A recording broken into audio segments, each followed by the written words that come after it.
Hey everyone, here is one another video on the Solitary Reaper. Here we will study about the poet and then poem's explanation. I have already made one video on this जिसमें मैंने short में explain किया है what is the poem all about. यहाँ पे पढ़ते हैं about the poet. William Wordsworth the solitary reaper describes a speaker and हान एनचेंटेड बाय अ लोन स्कॉटिश गर्ल. इसमें विलियम वर्ड्सवर्थ ने जो सॉलिटरी रीपर लिखी है, विलियम वर्ड्सवर्थ इसके पोएट हैं, उन्होंने ये डिस्क्राइब किया है कि किस तरह से वो एंशेंट मतलब किस तरह से मोहित हो जाते हैं एक Scottish girl. Scottish place girl है जो कि सिंगिंग कर गई है अ मेलनकली सॉन्ग, एक बहुत ही अच्छा सा सॉन्ग, वाइल हार्वेस्टिंग ग्रेन, जब वो अनाज अपने इकट्ठा करती जा रही है खेत में. A melody so beautiful it surpasses the nightingale's, मतलब इतनी अच्छी वो मेलोडी है कि एक नाइटिंगल जिसको कहते हैं ना बुलबुल, बुलबुल के गीत से अच्छा किसी का गीत नहीं माना जाता, उसके भी गीत से ज़्यादा अच्छा गीत बताया है उस स्कॉटिश गर्ल का.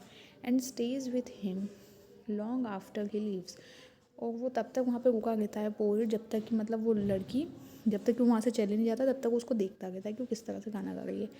Highlighting art's power to provide lasting joy and transcend language even when its meaning is so unknown, मतलब उनको पोएट को उसका गाने का मीनिंग नहीं पता है, ना किस भाव में है ये भी नहीं पता है, बट फिर भी वो सॉन्ग बहुत अच्छा लगता है. The poem explores themes of nature's beauty, poem जो है वो किसके थीम एक्सप्लोर करती है, नेचर की ब्यूटी, प्राकृतिक beauty, deep emotion and sublime as the simple act of a humble worker song offers profound unforgettable pleasure. अब यहाँ से हम इसका पढ़ेंगे एक्सप्लेनेशन, जिसमें आपको पोएम का लाइन बाय लाइन एक्सप्लेन करूँगी. Behold her single in the field, yon solitary highland lass, leaping and singing by herself, stop here or gently pass. तो वर्ड्स के मीनिंग है सॉलिटरी मतलब अलोन, लोनली. हाईलैंड लास का मतलब है girl who lives in highland, highland मतलब mountain regions में जो रहती है, जो माउंटेन एरिया में रहती है वो हाईलैंड लास, और लास का मतलब है गर्ल जो कि स्कॉटलैंड की है. रिपिंग मतलब है cutting and gathering a crop such as a corn और राइस. अब आपको इन चारों के एक्सप्लेनेशन, चारों लाइन के एक्सप्लेनेशन बता देती हूँ.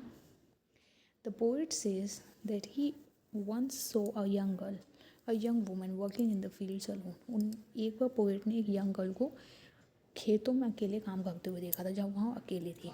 शी वॉज हाईलैंड लास, वो हाईलैंड लास थी, मतलब स्कॉटिश माउंटेन के रीजन्स में रहने वाली, स्कॉटलैंड में रहने वाली एक लड़की. Meaning that the woman looked like she had come from the highland और the mountain regions of Scotland. जैसा कि मैंने अभी बताया, the woman was harvesting the grain and singing song to keep herself entertained, खुद को entertain करने के लिए वो गाना गाती जा रही थी. The poet says that by stopping at the fields or by gently passing, we would be able to hear her song clearly. तो वो ये बताता है कि वो किस तरह से वहाँ पे खड़े होकर उसका सॉन्ग सुनने का आनंद ले रहा था वो पोएट. देन अगेन पोएम की next lines. Alone she cuts and binds the grain and sings a melancholy strain. Oh, listen, for the well profound is overflowing with the sound. Word meaning. Bind, bind का meaning है tie और fast on two things और objects together tightly, मतलब bind मतलब इकट्ठा कर रही है ग्रेन्स को. मेलनकली स्ट्रेन का मतलब है सैड सॉन्ग गा रही है.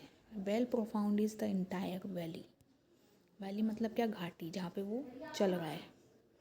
अब नेक्स्ट एक्सप्लेनेशन देखते हैं. The poet says that not only was the woman harvesting the grain, but she was also binding some of the straws together to form a bunch of grains. मतलब grains को इकट्ठा करने के लिए वो सिर्फ हार्वेस्ट नहीं कर रही थी, वो उनको इकट्ठा कर करके बाइंड भी कर रही थी. while she was doing work in the field, जब वो इस तरह से फील्ड में काम कर रही थी, she was singing a sad song, तो वो एक सैड सॉन्ग गा रही थी.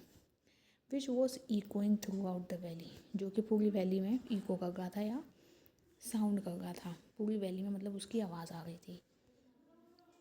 Then next line. The nightingale did ever chant, no nightingale did ever chant more welcome notes to weary bands of travellers in some shady haunt among Arabian sands.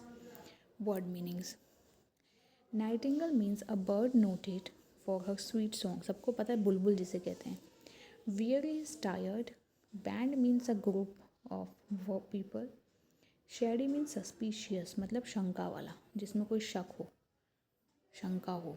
Haunt is a place frequently visited by a person. And Arabian sands is the desert of Arabia, means the Middle East. अब आपको इसका explanation बता देते हैं. The woman's voice was so melodious that the poet says that no nightingale would ever sung more melodious than her. Poet ये कहता है कि वो वुमेन का सॉन्ग इतना मेलोडियस है, इतना अच्छा है कि किसी नाइटिंगेल ने भी कभी क्या ही गाया होगा. These nightingales can be heard in the deserts of the Arabia. मतलब इस तरह की नाइटिंगेल्स डेजर्ट ऑफ अरेबिया में पाई जाती हैं. Their pleasant voice is the only source of joy to the tired travelers. Tired travelers के लिए इस तरह का प्लेजर होना ज़रूरी होता है, वहाँ पे मिल जाता है. Who take shelter in the shade of while crossing these desert. जब वो क्रॉस करते हैं तब उस समय पे इस तरह का डेजर्ट में नाइटिंगेल्स का सॉन्ग सुनने मिल जाता है. पर उससे भी ज़्यादा अच्छा ये सॉन्ग है जो कि इस लड़की ने गाया है. इस तरह से वो उस लड़की की तारीफ़ करते करते 3 स्टैंजास को फिनिश करते हैं. इसके बाद की जो पोएम है मैं आपको नेक्स्ट जो मेरा वीडियो बनाऊंगी उसमें एक्सप्लेन करूँगी. I hope you enjoyed and like understood this video very well. And let's meet in our next video with some new stanzas of the same poem. Thank you.